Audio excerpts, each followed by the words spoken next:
Gravando.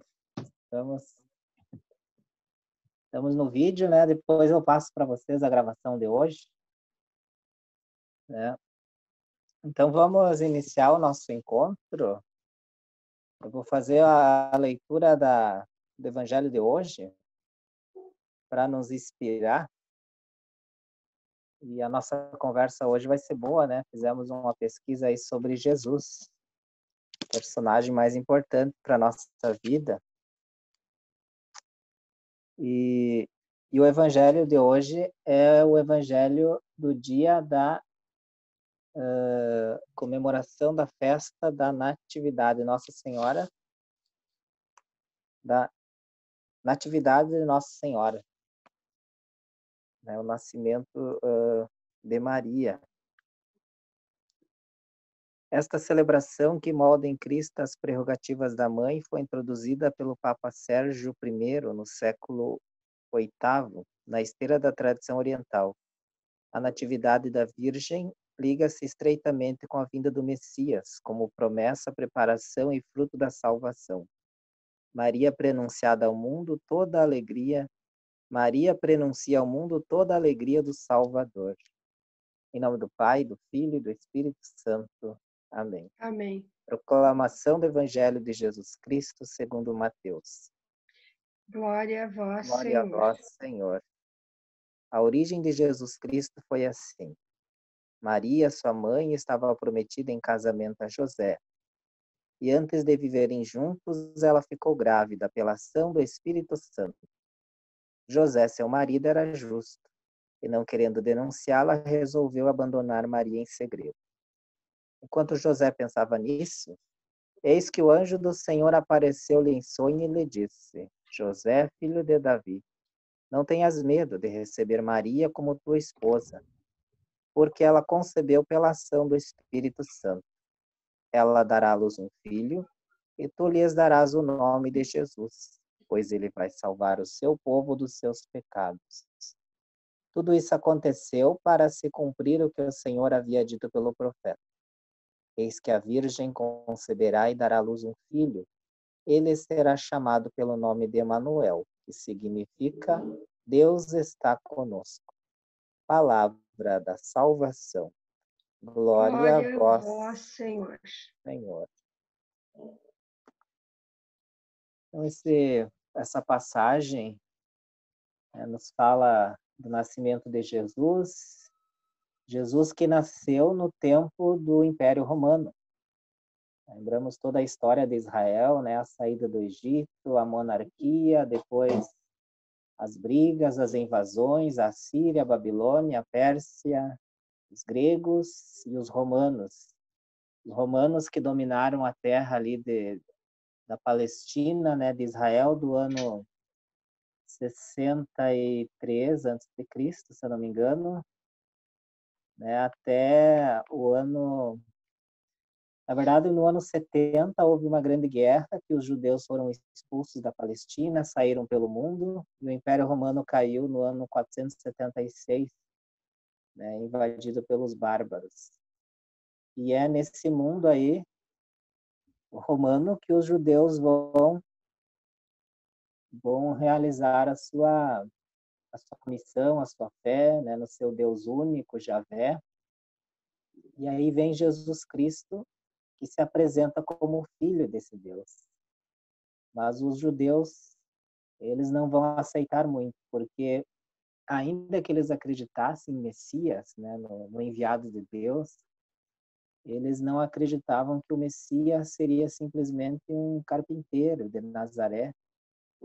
Quando Jesus estava chegando, né, na Judéia, né, alguém perguntou, né, se eu não me engano, Bartolomeu, perguntou: e de Nazaré pode vir coisa boa? Né? Então, nós fizemos essa pesquisa aí sobre aquelas pessoas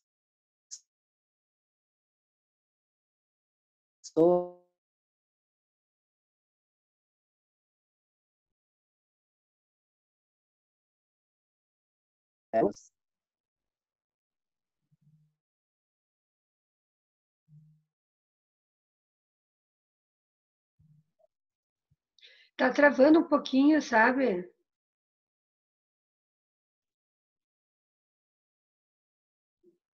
E antes.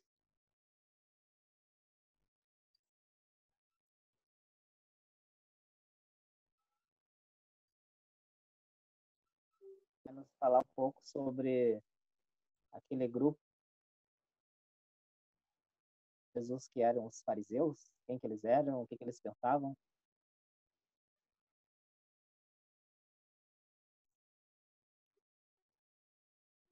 Quer começar, Eduardo? Tá travando de novo. Repete para nós essa última frase que a gente não viu. Então, o Eduardo vai começar com o grupo dos fariseus, né, Isso. que eles pensavam, como eles viviam. Ok, tudo bem. Então, os fariseus. Eu fiz uma pesquisa aqui que ficou meio grandinha, eu vou tentar resumir. A palavra fariseu, ela significa, ela vem do hebraico e ela significa separado, segregado, algo que é separado do resto. Eles apareceram pela primeira vez, a primeira vez que eles foram citados, assim, que eles realmente tiveram um grupo importante, com certa relevância, foi pouco depois da revolta dos Macabeus, ali pelo ano de de 140 a.C. E ao contrário dos saduceus, os fariseus, eles eram mais a classe do povo, assim, eles vinham mais do povo. Os saduceus, eles eram mais da aristocracia, por dizer assim, da elite. E os fariseus, eles vinham mais do povo, eles iniciaram principalmente vindo do povo, vindo do povo comum, das massas populares. Então, inicialmente, eles se assemelhavam muito a uma voz popular, né? Eles representavam o que o povo queria, o que o povo queria naquela época. Com o tempo, eles começaram, depois que o grupo começou a crescer, que eles começaram a ter influência, eles começaram a ser um pouco mais legalistas. Eles começaram a, digamos assim, ser mais rígidos naquilo que eles pregavam e deixaram de ser tanto aquela voz popular que eles eram antes. Eles começaram a se tornar uma elite que inicialmente eles não eram. Então, sobre as crenças do farisaísmo, no geral, ao contrário dos saduceus, eles criam em todo o conjunto do Antigo Testamento, porque os saduceus da época eles criam apenas na Torá, né? Na Torá, eu digo, no Pentateuco, no início nos 5 primeiros livros do Antigo Testamento, e os fariseus, eles criam em todo o Antigo Testamento. Então, todos os livros que a gente conhece hoje, que eles já tinham naquela época. Eles eram mais, digamos assim, rígidos, eles eram mais éticos, eles eram mais moralistas nas questões individuais também. Eles não preservavam apenas as suas normas e as suas crenças na parte do culto, digamos assim, na parte da sinagoga. Eles eram mais, tipo, você levar a fé, os ensinamentos religiosos como uma regra de vida. Era mais uma regra de vida para eles. Eles tinham mais essa rigidez. Então, uma das coisas que eles também criam, que eram diferente dos saduceus, que eles criam que as invasões e os ataques que o Israel tinha sofrido ao longo dos anos, aquelas que a gente viu no último encontro, eles acreditavam que isso era porque... esqueci agora. Porque o povo era infiel à lei. Então eles meio que davam uma desculpa. Desculpa não, eles justificavam, né? Eles realmente acreditavam naquilo de que o povo era infiel à lei e por isso que aquelas desgraças, digamos assim, acontecia com Israel, todas aquelas invasões que resultaram em guerras e etc. E também por isso que eles eram tão rígidos nas suas normas para com o povo, porque eles queriam que se você fosse mais correto em relação aos ensinamentos, em relação à doutrina, Deus não te puniria, como puniu antigamente na mentalidade deles. E ao contrário dos saduceus, eles criam em anjos e demônios, né? Porque os saduceus eles não criam, eles criam em anjos, demônios, e eles criam também na ressurreição, que os saduceus não criam, e na vinda do Messias. Eles criam na vinda do Messias, mas quando veio Jesus, eles não creram que ele era o Messias, né? Mas eles esperavam que viria o Messias. E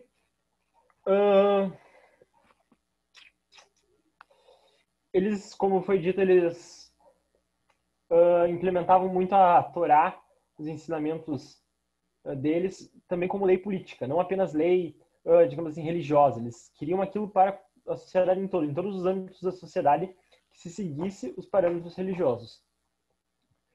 E eles foram bastante importantes, digamos assim, para espalhar o judaísmo para o povo, porque antes, como foi dito, ele era mais de uma aristocracia, ele era mais da elite, assim, e eles, como vieram do povo, vieram de um levante popular, digamos assim, né, eles foram bastante importantes para espalhar o judaísmo entre o povo.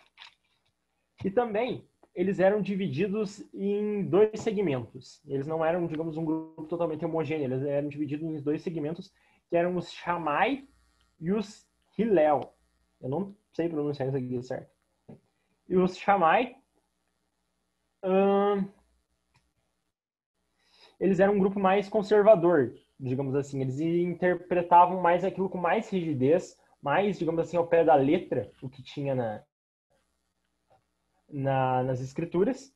E os Hillel, eles tinham uma interpretação um pouco mais branda, né? Eles meio que justificavam mais aquilo, eles não eram tão rígidos, não eram tão literais na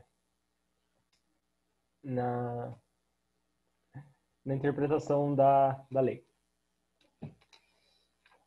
E eu acho que é isso que eu teria para falar.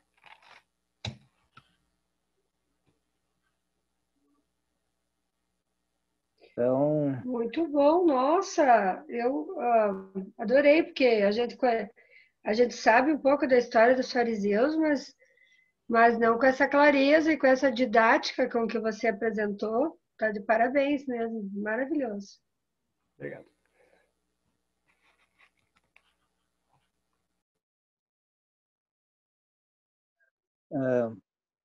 sabe, eu acrescento um pouco. Tá falhando ainda? Eu acho que agora tá bom, Padre Zé. É.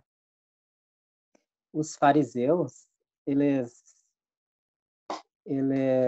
no início, eles eram amigos dos saduceus, né? Mas daí,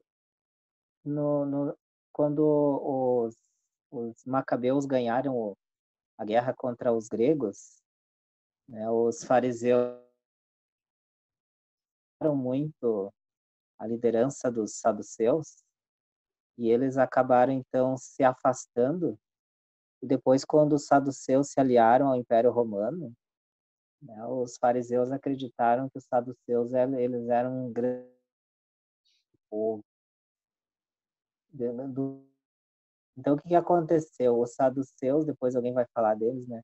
Os saduceus tinham como seu ponto de culto o templo. Os fariseus tinham a sinagoga. Né? Os fariseus se encontravam na sinagoga, onde eles liam a palavra de Deus, né? Ali alguém interpretava, né? Mas então eles tinham como seu, digamos assim, o seu QG dentro da sinagoga, enquanto os saduceus ficavam lá no templo. Que Depois de Cristo, seria o quando os templo de gregos, quando os Jerusalém, romanos, a sede, né, de todo o o templo poder, de isso? Jerusalém, é. Uhum. Porque eu sempre me confundi o templo com a sinagoga, não Eu era às a vezes mesma penso assim, coisa? não, Não? no templo se fazia sacrifício, né? Sacrifício de animais, né? Os cordeiros, Ah, tá. espinhas. E E na o templo sinagoga, também era usado para negócios, Torá, era isso, né? o A Antigo sinagoga Testamento. não. Não, a sinagoga era só para ler a Torá. E o E templo era só em Jerusalém. A sinagoga era espalhada por todo o território, né? Então, ali no ano 70, quando os romanos destruíram o templo de Jerusalém, terminou a atuação dos saduceus e ficou só os fariseus. Então, hoje, o que existe de judaísmo é judaísmo farisaico enquanto hipócrita, né? Mas é enquanto aqueles que atuam na sinagoga, porque eles não têm mais templo. Em cima do templo de Jerusalém foi construída uma mesquita dos muçulmanos, e então hoje eles estão sem templo, só existe hoje o judaísmo farisaico, né? Tanto o Hillel, que é um pouco mais progressista, né? O Shammai, que é mais conservador. Nessas sinagogas mais conservadoras, as mulheres não podem entrar, né? E naqueles mais liberal, as mulheres podem entrar, mas tem que botar, tem que vestir, tem que né, botar uma saia, aquela tampinha. e botar o véu na cabeça, né? Tanto é que nós estávamos de bermuda quando nós fomos entrar nas sinagogas e a gente teve que vestir uma saia que elas nos deram, comprida, né? Todos os turistas têm que vestir, têm que tapar a cabeça e as pernas, não pode. Por mais que a nossa bermuda era compridinha, dessas de ciclista, mas mesmo assim não dá.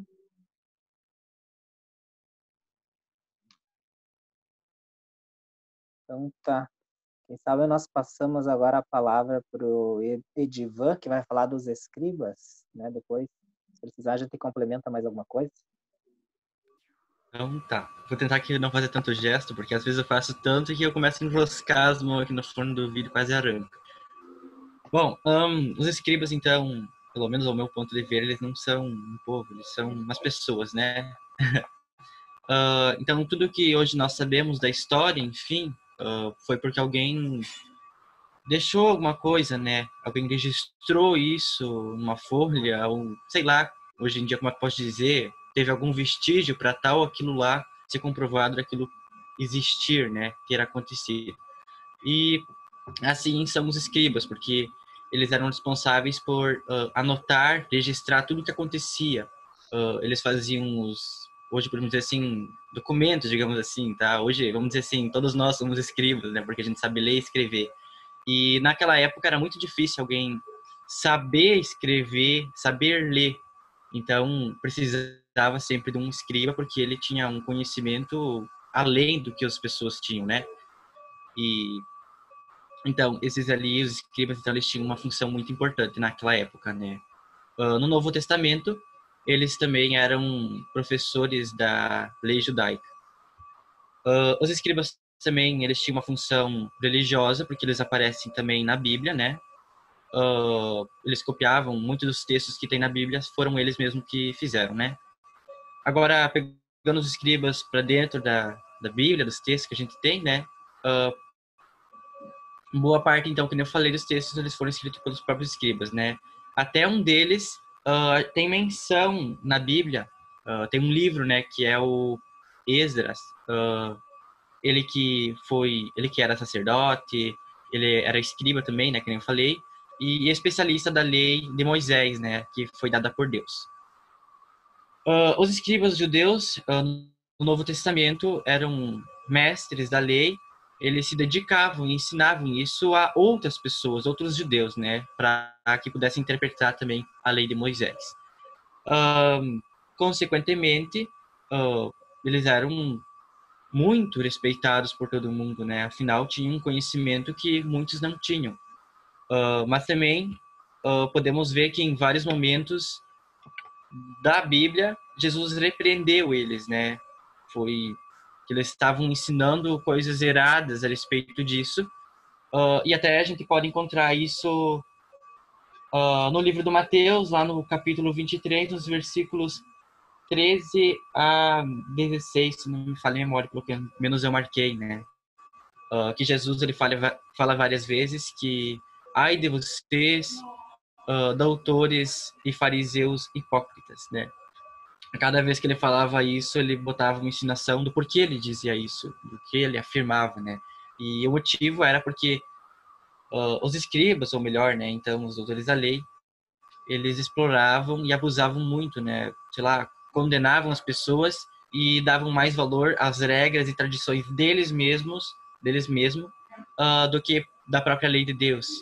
E acabavam, para disfarçar todo esse problema em tudo que eles faziam longas orações e por causa disso se tornaram inimigos de Jesus e consequentemente eles participaram e conspiraram para matá-lo também. Que nem eu falei, meu resumo ficou bem curto. Eu acho que, sei lá, por não ser um povo, mas ser um tipo de pessoa, que eles eram pessoas que anotavam, registravam as coisas. Então, foi mais ou menos o que eu achei interessante em colocar, mais ou menos assim. Não sei. Muito bem explicado, Divan. Muito bom, dentro do contexto, né? Mas acho que o Padre Eliseu sempre faz as suas O Edivan, ele considerações para linkar uma coisa com a outra. Isso é muito importante também, né?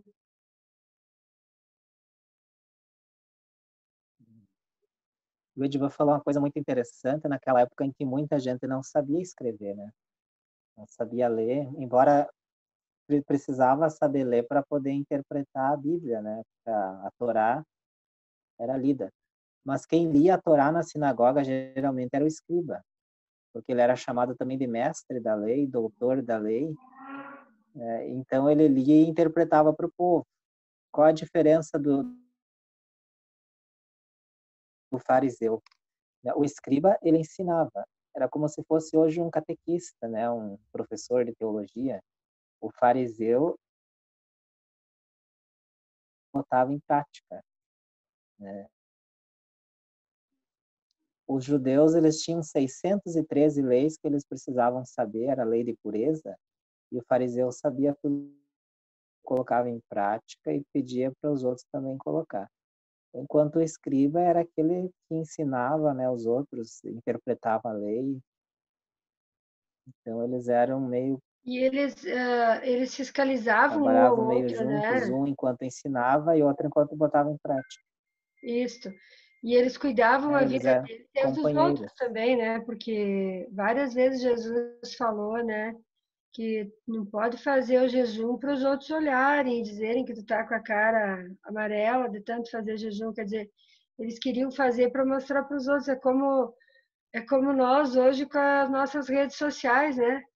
Todo mundo posta uma coisa bonita, só as coisas boas, né? Mostra uma face, né?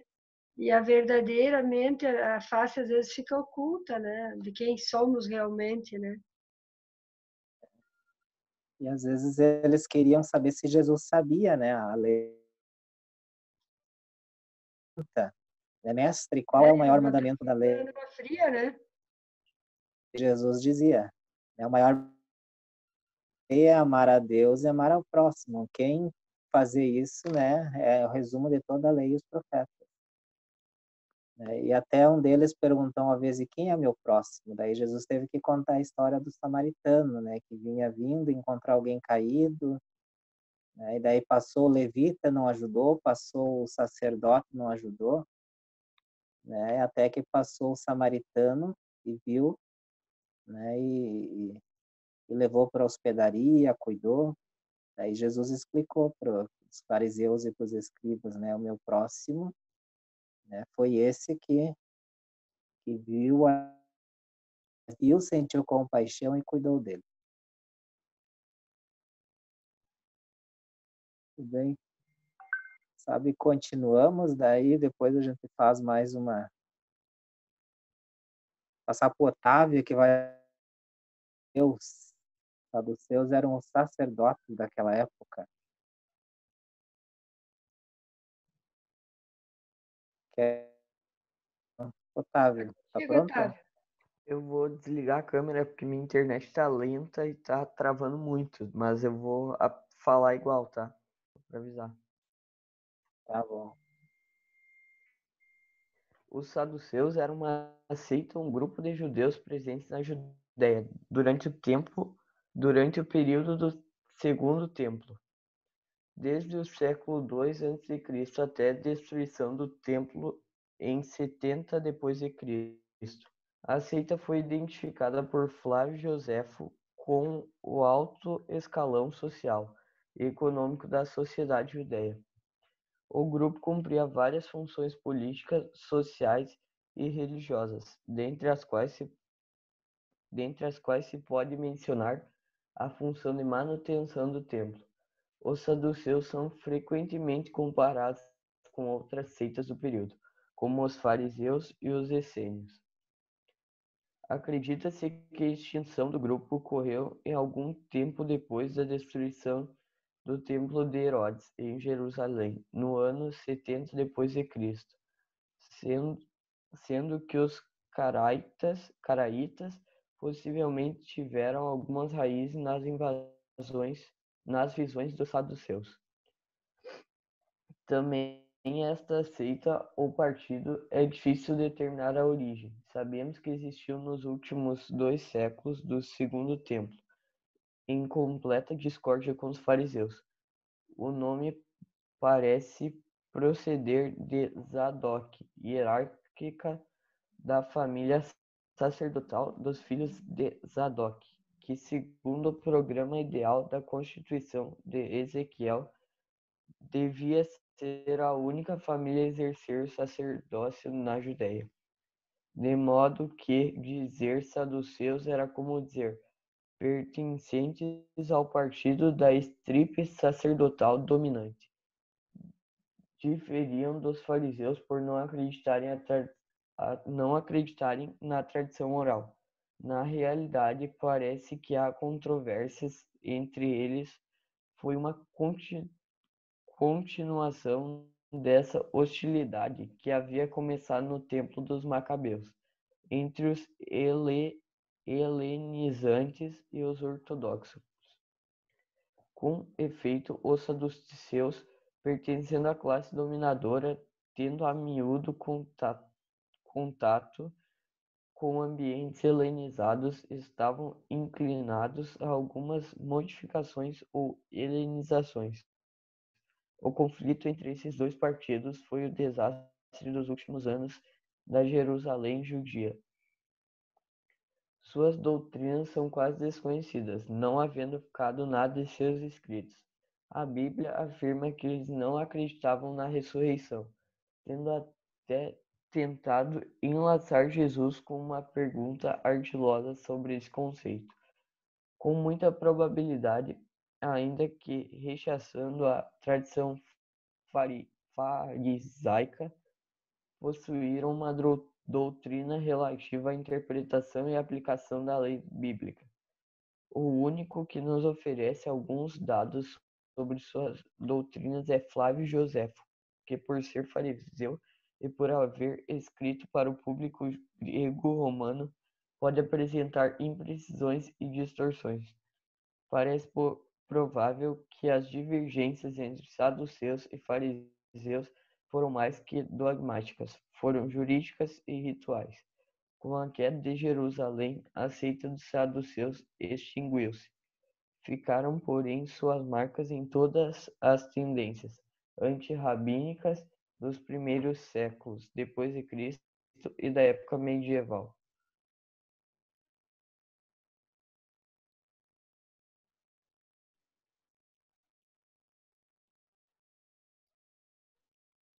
Bem boa a tua pesquisa, Otávio, bem boa. Fechou com todos os outros, né, para a gente ver bem o papel de cada grupo dentro do contexto, né, político e econômico da época onde Jesus nasceu. Bem interessante.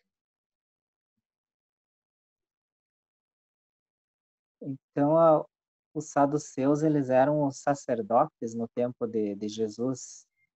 Só que existia o sumo sacerdote, né, que ele era o líder dos saduceus, e no templo existiam vários uma escala, que nem hoje se faz a escala dos ministros, né? Eles tinham uma escala para ver quem servia no...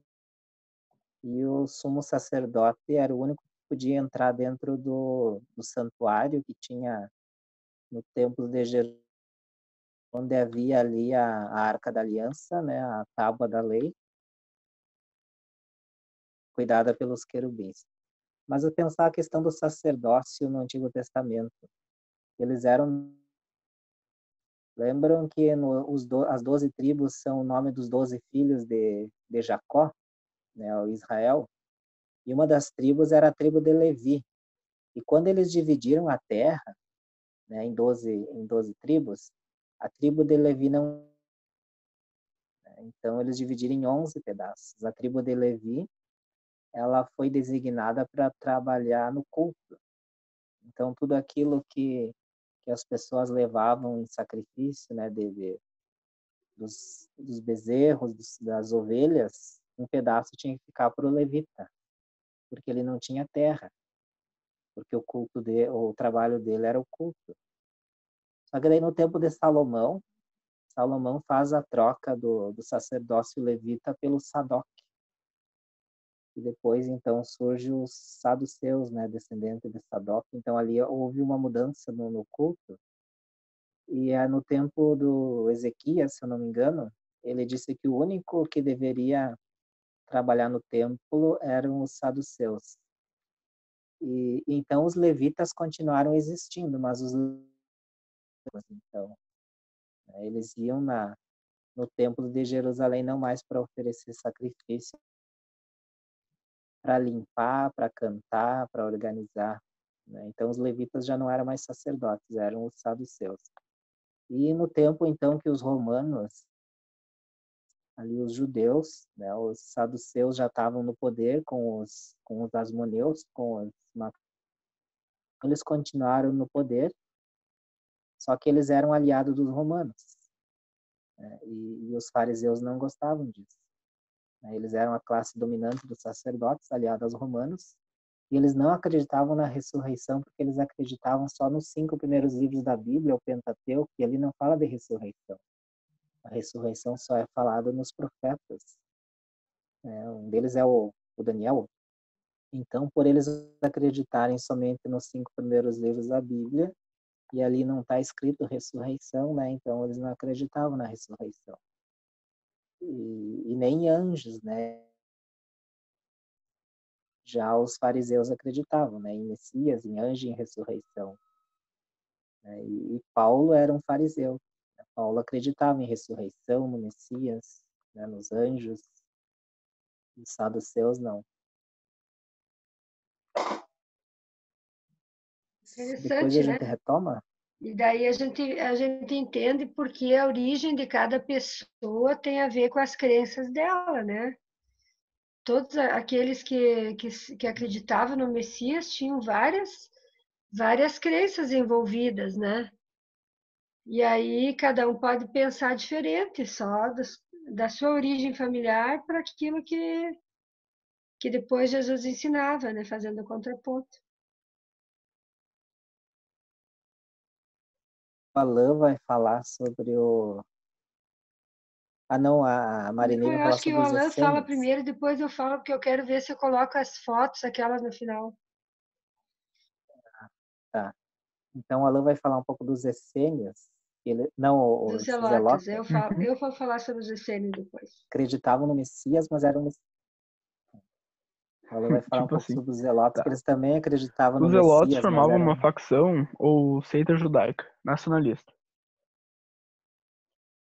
que Tá, pode lutava começar. contra o domínio romano sobre Israel. O nome Zelote significa zeloso no sentido de fanático. Também eram conhecidos como cananeus ou nacionalistas. O partido dos Zelotes teve origem nas ideias revolucionárias de Judas, o Galileu. Judas organizou e liderou uma revolta no ano de 6 depois de Cristo contra a anexação de Judá, como uma província diretamente submissa a Roma. Então os zelotes, sob a liderança de Judas, não aceitavam o pagamento de impostos a uma nação estrangeira. e nem o domínio de um imperador pagão sobre eles.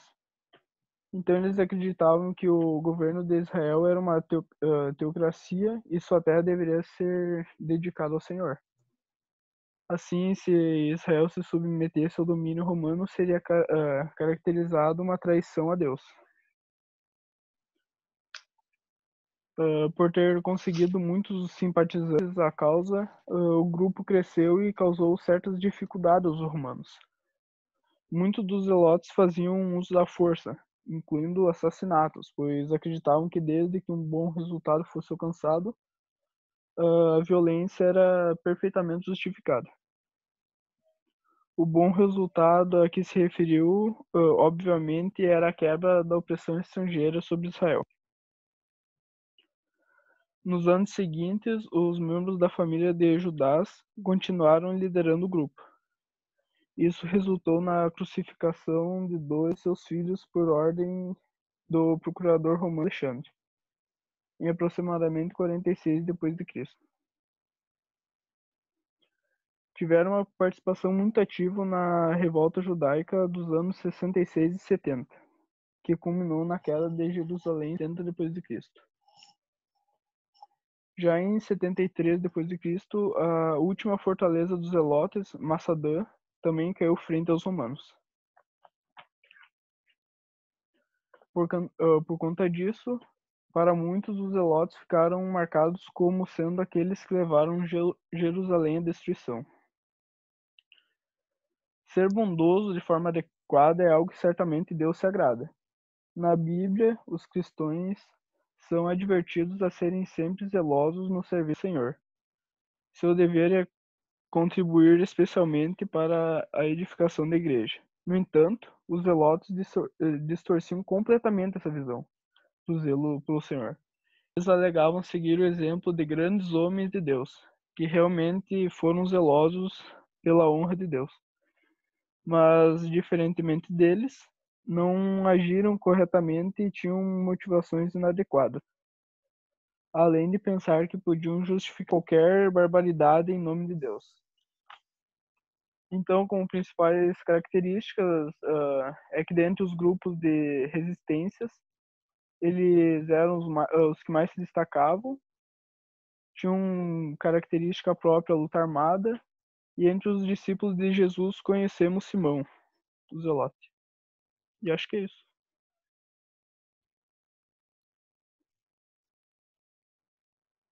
Então, esse grupo aqui, né, Eles eram os rebeldes, né? Era o grupo é, mais rebelde na época de Jesus, Exato. é isso? como eles não aceitavam, né, a dominação romana, eles subiam se escondiam na Galileia, né, e lá eles ficavam esperando passarem o exército romano, né? Quando o exército passava, eles estavam e usavam também uma faca, né, que sicário, eu acho o nome da faca deles, também era conhecido como sicários, e eles também faziam caravanas, né, viviam de roubo. Tem alguns historiadores que dizem que Barrabás era zelota, né? Ele era um zelota que queria a revolução, daí ele foi preso, né? Daí fizeram escolher entre Jesus e Barrabás, né? Daí soltaram Barrabás. Tem que, claro, no grupo de Jesus tinha um zelota, era o Simão. Isso está no início dos Atos dos Apóstolos ali. Entre o grupo de Jesus existia um zelota, mas ele tinha se convertido, né, para não ficar mais, não era mais guerrilheiro. Mas alguns acreditam que Judas Iscariotes, né, ele entregou Jesus porque ele achou que Jesus ia se revoltar, o povo ia se revoltar e eles iam conseguir expulsar os romanos. Mas o que aconteceu foi que quando Jesus foi entregue, ele não se revoltou, o povo não se revoltou, e Barrabás, então, ele ficou muito triste, né, e foi se matar, né, porque ele achou que aquela, aquela tática dele não funcionou. né? Mas Jesus mesmo, né, dizia que ele era contra a arma. Quando Pedro pegou a orelha do Malco, ele diz que não se deve usar a espada. Quem fere com a espada, né, com a espada será ferido. Também quando Pedro pediu para Jesus se era para fazer, Jesus disse também que não. Não é com violência que se resolve as coisas, né? E quando um discípulo, né, na verdade 2 discípulos pediram para Jesus para um sentar do seu lado e outro um lado direito e outro do lado esquerdo de Jesus, eles acreditavam que Jesus ia tomar o reino desse mundo, né? E faria, então derrubaria os romanos, instauraria um reino aqui nesse mundo, e Jesus diz, não, vocês primeiro vão ter que tomar o cálice que eu vou tomar. Então, e os seus ministros, né, mais importantes de Jesus, né? Eles estavam achando que Jesus ia levar eles do lado, né? Então, imagina, se fosse hoje, ministros, um CC, um cargo bem legal, cheio de privilégios, né? Porque como zelotas, eles também achavam, como zelotas, eles achavam que Jesus ia tomar o poder dos romanos, né? Ia instaurar um reino aqui, nesse mundo. Continuamos com a Marinês Bem agora? joia, Alan. Bem joia a tua pesquisa. Então, eu vou falar sobre os essênios. Eu vou dar uma falada rápida e depois eu quero ver se eu consigo na apresentação aqui. Deixa eu ver onde é que está a apresentação. É no share Ah, screen. não tem apresentação, não. Ah, no share screen, eu nunca usei aqui. Eu usei no Google Meet esses dias, mas esse aqui eu nunca Apertar em usei. cima. É no share screen, daí tu aperta e vai aparecer as pastas? Vai aparecer a tela. Exatamente. Uhum. Tá, então vamos ver. Eu vou dar uma faladinha, depois eu vou tentar, nem que se não der certo, pelo menos não vai ficar prejudicada a minha fala. Então, como nós estamos estudando, os grupos que participavam da vida política e econômica na época de Jesus, cada grupo tinha suas características pessoais e tinham um objetivo naquele contexto, né? Assim como os zelotas, que eram bastante rebeldes e participavam de luta armada e eram a favor de tomar o poder do jeito que fosse, eles às vezes tinham que fugir para o deserto, né? Se organizar em grupos, porque os romanos eram muito violentos e tinham um exército muito grande. Então, os essênios, da mesma forma, os essênios, eles não eram da luta armada, mas eles eram um grupo que é chamado de uma seita asceta essênica, porque eles tinham uma filosofia de vida e eles não concordavam com os judeus.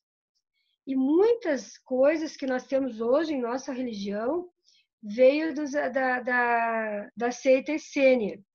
Depois a gente vai ver isso também por causa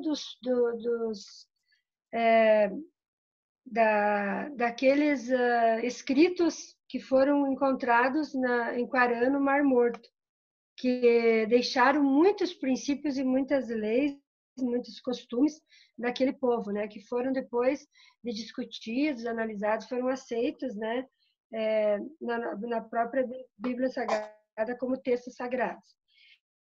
Mas uma coisa importante, eles seguiam as regras do Antigo Testamento, tá? E eles começaram também no ano 700 antes de Cristo, e eles foram dispersos e exterminados no ano 68 depois de Cristo. Então eles tiveram um período bastante grande, né? Onde eles foram, inclusive, perseguidos pelos próprios judeus, pelos gregos antes, né? E depois pelos romanos. O que a seita essênica, que veio ajudar muito, veio marcar muito a nossa tradição católica cristã, quer dizer, cristã, né? Ela pregava, ela pregava a ritualística. Nós devemos muitos ritos que nós temos hoje aos essênios, as profecias e a ritualística. Uma das ritualísticas que eles tinham era a mutilação genital, o celibato, né? O jejum, a comunhão e o vegetarianismo, de não comer carne. Então, todas estas seitas, eu vou repetir, a mutilação genital, que, que era uma tradição deles lá, o celibato, né? Inclusive, a maioria das pessoas que iam para o deserto eram homens, né? Que se juntavam, ficavam no deserto, né?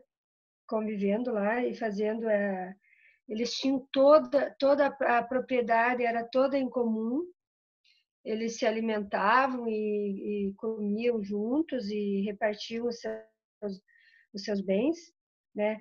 Disse que alguns dos historiadores querem dizer que João Batista pode ter sido um seguidor dos essênios, né?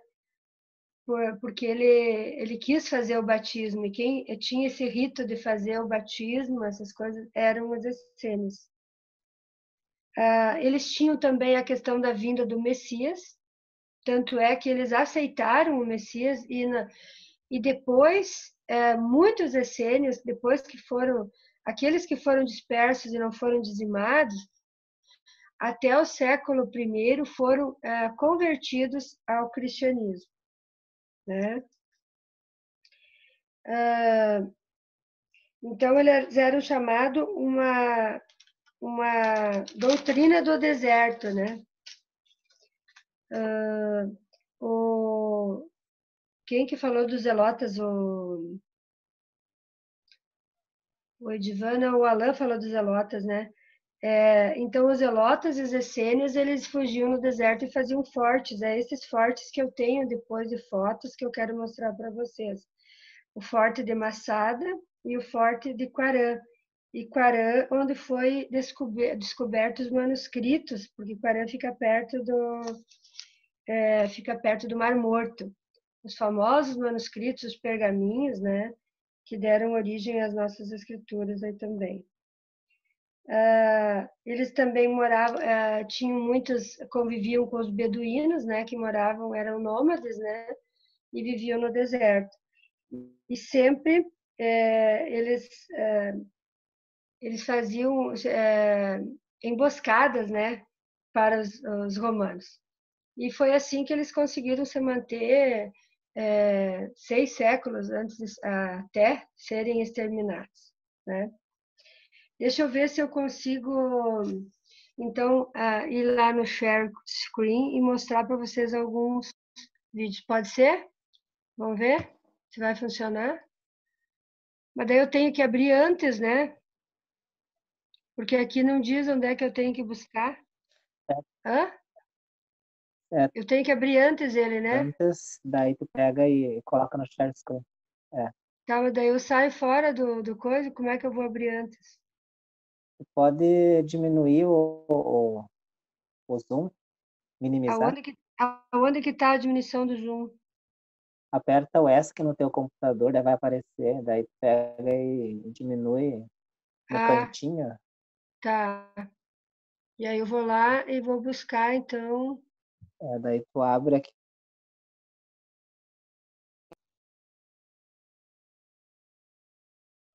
Aí tu vai no share. Eu tenho medo de cair fora, ele não saiu, ele ficou o zoom inteiro aqui. Não, acho que esse não cai. Você pega a tua tela daí, passa a aparecer tua tela, daí ali tu faz. Ah, tá, agora deu. Tá, agora deu. Tá, então eu vou pegar primeiro de maçada aqui, ó. Vocês estão vendo? Ainda não. Chegou a Tá, apertar em cima? tá. Agora o que que eu faço? vai no Share Screen, daí vai pedir para te selecionar a pasta que tu quer abrir. Tá. Daí tu aperta em cima e aperta Share, acho que um coisinho. Agora não estou conseguindo voltar. Tá, deixa eu... Aperta em cima agora no share. Mas onde é que eu vou achar agora de novo o Zoom? Eu só estou ouvindo vocês. Ah, tá aqui, ficou aqui embaixo, tá. Apertei o Zoom e vou no Share Screen.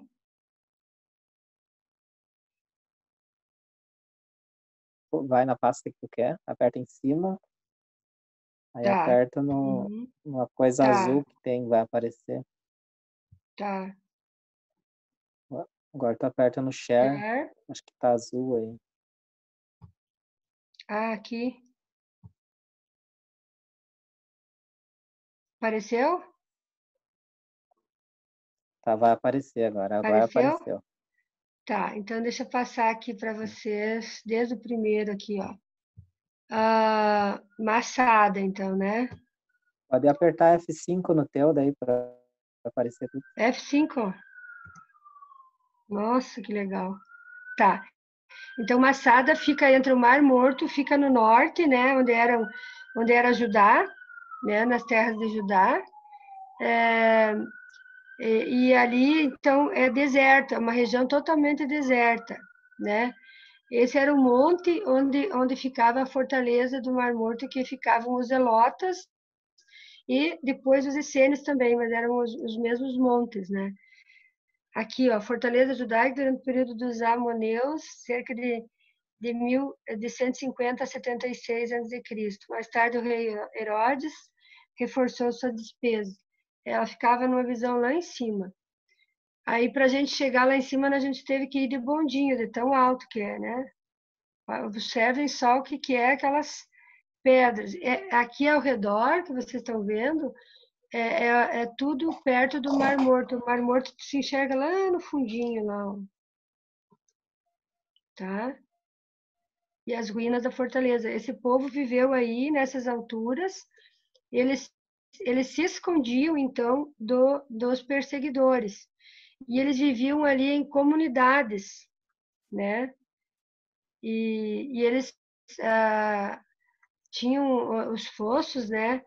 Isso aí é tudo onde os historiadores conseguiam pegar, até onde tinha, eles conseguiram escavar, né? Onde tinham os originais. Depois eles construíram um pouquinho mais para a gente ter noção de como é que ficou, de como é que era a fortaleza, né? E esse aqui é a visão lá de cima, que eu tirei foto lá embaixo, né? Então não tinha como os romanos virem pegar eles, porque eles enxergavam de todos os lados. Então por isso que ele foi chamado. Esse aqui, então, são os locais onde eles armazenam as águas da chuva, né? Para eles, que eles armazenavam e faziam diques, né? Ao redor. Massada. Tá? E daí, o que aconteceu para eles serem exterminados? Os judeus perceberam que eles tinham que construir um canal, levar terra, foram levando terra, puxando terra, até construírem um caminho para subir e detonar com eles. Até uma igreja bizantina. Ali estavam os canais e os dutos d'água que eles faziam, né? As cisternas para eles poder sobreviver e plantar, e que eles não podiam sair de lá. Olha ali, ó. Tá? Esse é Massada. Agora eu quero ver se eu... E essa aqui já é Quarã. Aqui é Quarã. Tamareiras, Caminho de Jerusalém. Mas eu quero mostrar agora, eu vou fechar esse aqui no ESC, né?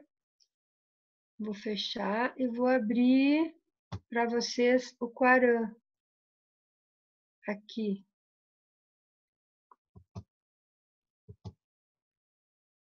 Aí eu tenho do 128, imagina. Olha só a quantidade que eu tenho. Passar, que daí tem onde é que foi descoberto os manuscritos de Quarã. o dia que vocês quiserem, para a gente ver todos os locais históricos, onde eu estive também. Eu passei, eu não sei se foi para vocês que eu passei, se foi para outra turma. 128, tá perto, tá aqui. Tá. Aqui, ó. Quarã, então, tornou-se célebre em 1947 com a descoberta dos manuscritos antigos que ficaram conhecidos como os manuscritos do Mar Morto. E Quarã, então, era uma terra que foi habitada pelos essênios, por esse povo, né? E esses manuscritos foram encontrados numa caverna por um jovem beduíno. Ele estava com um rebanho de ovelhas e eles estavam brincando de acertar pedrinha nas cavernas. E daí, ao acertar, jogar numa caverna, eles viram um barulho diferente, né? Aí o rapaz voltou lá de noite e daí encontrou uns vasos, né? E dentro dos vasos de barro, então, tinha fragmentos de manuscritos hebraicos, aramaicos e gregos, em 11 cavernas, datando de 250 a.C. E aí, então, que eles foram submetidos a várias testes, inclusive teste de carbono e tal, para ver se eram originais, e realmente eram originais, que continham, então, documentos, continham doutrinas, continham toda essa ritualística, essa filosofia dos essênios, que eles acabaram nos deixando. Aí vocês veem as cavernas, os locais, né? Aqui vocês estão vendo o Mar Morto, então, que banha Israel, Jordânia e Cisjordânia, alimentado pelo Rio Jordão. Está a 417 metros abaixo do nível do mar. E que as águas são mais salinas do mundo, né? Contém 10 vezes mais sal, né? Por isso que os peixes não vivem ali, né? Mas era isso aí que eu queria mostrar para vocês. Deixa eu fechar e daí aumentar. Nossa, aprendi mais uma coisa hoje. Tá para mim voltar ao zoom grande agora, o que eu faço? Tem em cima ali, vermelho, stop. Vai em cima no stop ali. Naquele stop. Grande. Tendo um professor que nem o Eliseu, qualquer um faz, né? Esse Eliseu é uma fera. Então, era isso aí que eu tinha guardado para vocês, né? Os essênios podem complementar se eu deixei alguma coisa, Eliseu. Assim, a gente sabe que existem as personalidades, né? Cada personalidade age de uma forma diferente diante de um problema. Por exemplo, os fariseus reagiram diante dos romanos se apegando na lei, né? Os saduceus se aliaram aos romanos. Os zelotas tentaram combater os romanos com as armas. Os essênios fugiram para o deserto, né? Eles pela santidade, só que o ideal de santidade deles era tão grande que eles acabavam não. Eles viviam numa espiritualidade muito intimista, né? É como se fossem hoje os nossos. Tem gente na igreja que é muito intimista, eu e Deus, eu falo para Deus, eu estou em conexão profunda. A gente chama do pessoal que a gente chama dos abraçadores de árvores, né? Que são aqueles que vivem num mundo paralelo, que parece que não precisa viver no mundo, e que eles são espiritualizados, que eles vivem muito fora, né? E pelo que eu li, os essênios traziam essa característica de estar muito junto com a divindade, né? E eles acreditavam que o Messias, como diz o livro de Daniel, viria do céu junto com os anjos e destruiria esse mundo, né? E eles acreditavam. Tanto é verdade que então eles fugiam para o deserto lá. Quando os romanos vieram para destruir eles tomaram veneno, né? Foi um veneno e se suicidaram, né? 200 pessoas estavam quando chegaram lá quando chegaram os romanos lá em cima do morro, não tinha mais nenhum vivo. Eles já tinham se suicidado porque eles não queriam serem sodomizados ou dominados pelos judeus, né? Eles contam muito essa história, né? A gente já deu 1h10. Vocês me aguentam uns 10 minutos para eu finalizar contando a história da Sim, acho guerra que sim. dos romanos Acho que com os aguentamos, né, judeus e o ano gurizada? 70 Aguentamos, né? ali. Pode ser bem, Com bem certeza. rapidinho.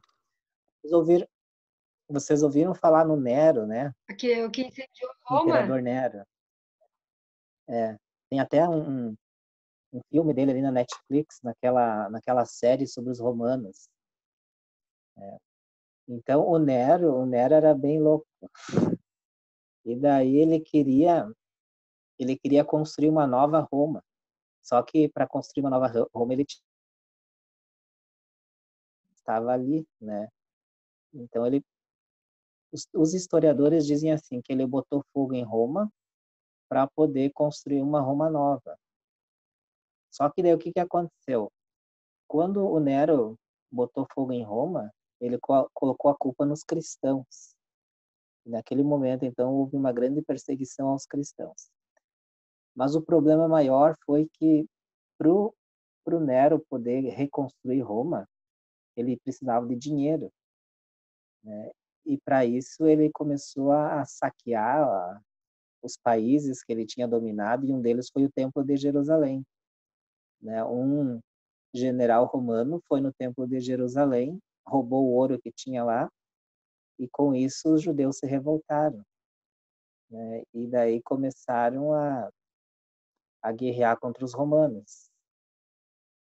A guerra começou lá pelo ano 65 e foi até o ano 70. E nessa então se aliaram os fariseus, os essênios, os zelotas, só os cristãos que não participaram dessa guerra, né? Os cristãos fugiram. Por isso depois os judeus vão perseguir os cristãos porque vão dizer que os cristãos se aliaram aos romanos, né? Contra os judeus.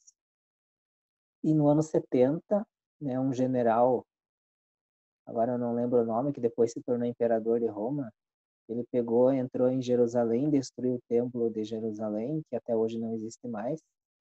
Diz que na vitória ele matou tanto judeu que quando ele retornou em Roma, ele fez um tapete assim de judeus mortos e passou com a cavalaria dele por cima. Então a destruição de Jerusalém foi muito forte, né? E alguns se refugiaram nessas montanhas aí que a Marinei nos mostrou. Difícil subir lá, né? Mas os romanos conseguiram. Quando eles chegaram lá, disse que já não existia mais judeus para lutar, já tinham morrido de fome, né? Só encontraram, acho que, mulher e criança, né? Porque a maioria já tinha morrido de fome, não tinha mais o que comer, né? Então foi a destruição de Jerusalém.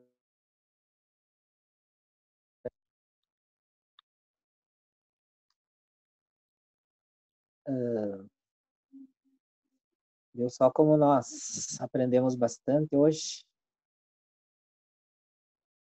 Muito bom, né? Nossa, conhecimento nunca é demais. Gostaram? O que acharam? Bem show. Bom, sim. Aprendemos bastante. É. Bastante. Vocês autorizam eu publicar esse vídeo no meu YouTube, no meu canal? Pode Ah, ser. eu acho que tá show, acho que dá para botar. Para outras pessoas também aprenderem conosco, né? Por mim pode ser. Tanto faz. A Marinei acho que tá com a... Eu tava olhando. Aí eu disse para os outros Obrigado. jovens olhar para vocês e se identificar e querer seguir vocês, né?